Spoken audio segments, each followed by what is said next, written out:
Check it out, Randy Van Patten here in the vault. We're not going to sit here today and preach to you about all the things happening with Van's drumming, but I do want to talk to you a little bit about practicing 101. Sitting here just kind of jamming a little bit, working through some different beats and grooves. One thing that I've noticed when talking to students is like if I'm sitting here, I got a book here. I probably talked about this book before. Drum Back Beats Encyclopedia. It's a great book, and every page is full of like just one measure grooves, one measure beats. And one thing I'm noticing, and after talking to my students, is that it's like, you know, I'll give them an assignment. I'll say, okay, go home this week, work on beat number 15 and 16, start dabbling with 17 and 18, things like that. And then they come back and it's like they've already gone through the whole page. And I'm like, well, I don't want you to go through the entire page. I want you to really work on these grooves. So my question to you viewers out there in the virtual world of networking and so forth, is when you play a groove, like that one I was just playing, it's just a straightforward groove, really simple, one measure. When you're sitting here working on a groove and playing it, how do you know when you're satisfied? Like, how do you know, all right, I've got that beat down, I'm good to go, I'm gonna move on to the next one? Like, at what point do you say, I've got it, I'm in it, I've got the groove, I've got the beat? So, you know, think about that for a second.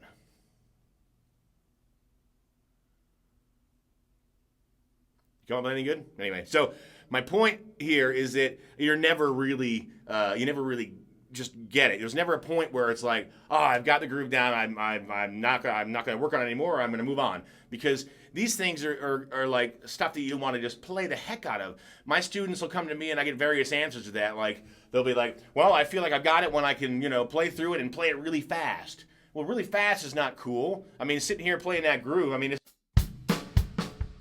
well, I forgot which one I was playing. I don't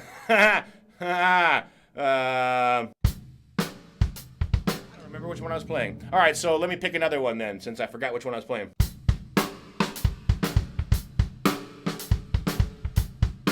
This doesn't sound that good. If I play it faster, it's...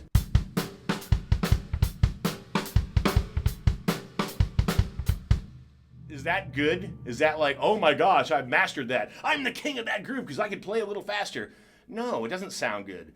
You want to be able to sit here and take a groove like that and take your time, slow it down, be able to start feeling that groove, feeling that pocket, and playing the heck out of it. It's not most important to be able to just say, I've got it, I'm going to move on to the next one.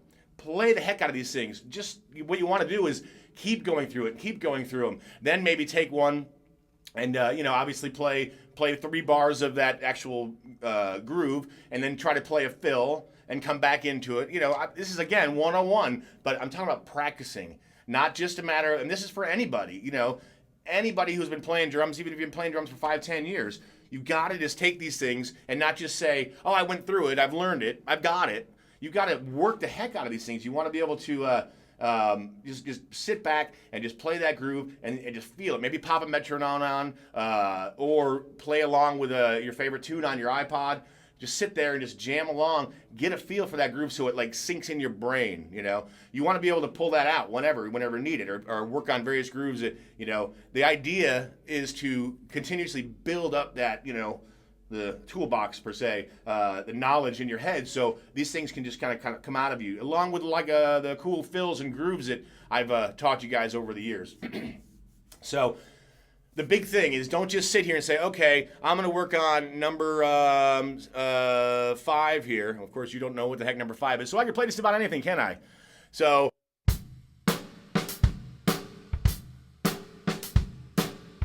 that's not number 5. If you own this book, you're going to be going back going, what the heck's he playing? But my point is that, okay, I just learned it, I've got it, I'm going to move on now to number 6. No, play the heck out of that thing. Groove it, jam it, play it, and slow it down. You'll find that if you take any beat, it's actually harder to play something slower and make it sound good and make it sound in the groove, in the pocket, you know. Take your time with it and slow something down. That same one I played a minute ago.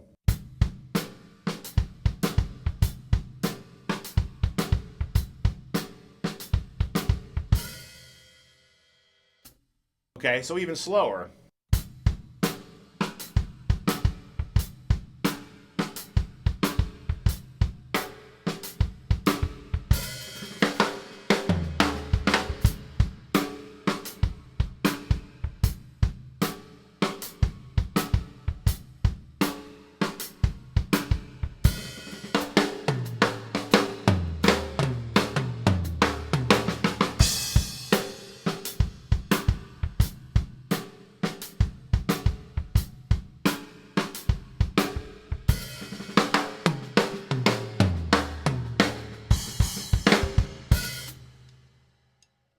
So taking it even slow makes it more difficult to play and sound like you're in the groove and get in the pocket. If you just sit and go,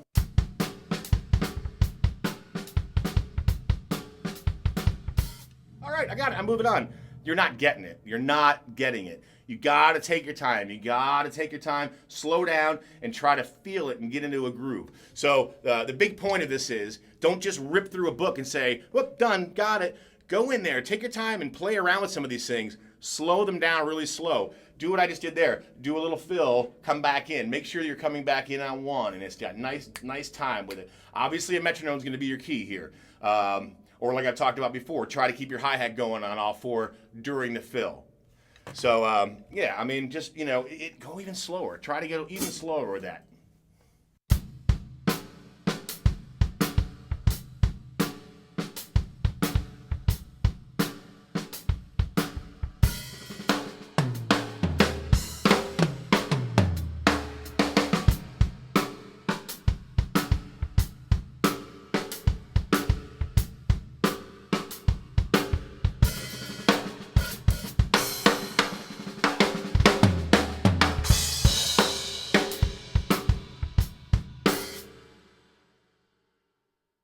And of course, another thing is too is don't make it sound like just a machine.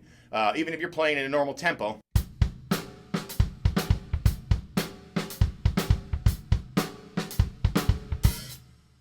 Okay, good. You might as well put a drum machine on. That's wonderful. I love it. Rock and roll. Ha! So take your time with it. You can do the same thing there. Feel it. Get in mode. Get in groove. Play the heck out of it until it just flows out of you like it's second nature.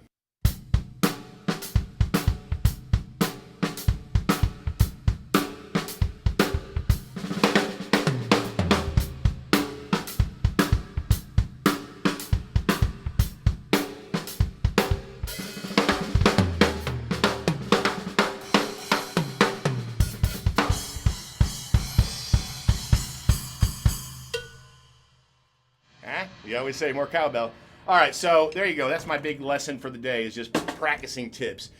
Take your time. Take your time. Make sure you get it. Don't just rush through and say, okay, I've learned that one and I'm going to move on. You got to work through these things. I don't care. You know what? I'll rather send my student home with like 1 or 2 grooves and say, work on just these. Don't touch anything else. Then maybe take 2 of them that are like next to each other, or pick 2 on the page and try playing through one measure and then play into the other groove, loop back and play into that measure again and go, combine some of them, try to do cool fills in between. But the biggest thing, again, just get it. Make sure you got it so it's like just this second nature and it's not just like, I've learned it and I'm moving on. So, because you never really get it. You never really learn it and move on. You can always just keep making it feel better and groove and so forth. So there you have it. So practicing 101. There you have it. A little bit of there you have it.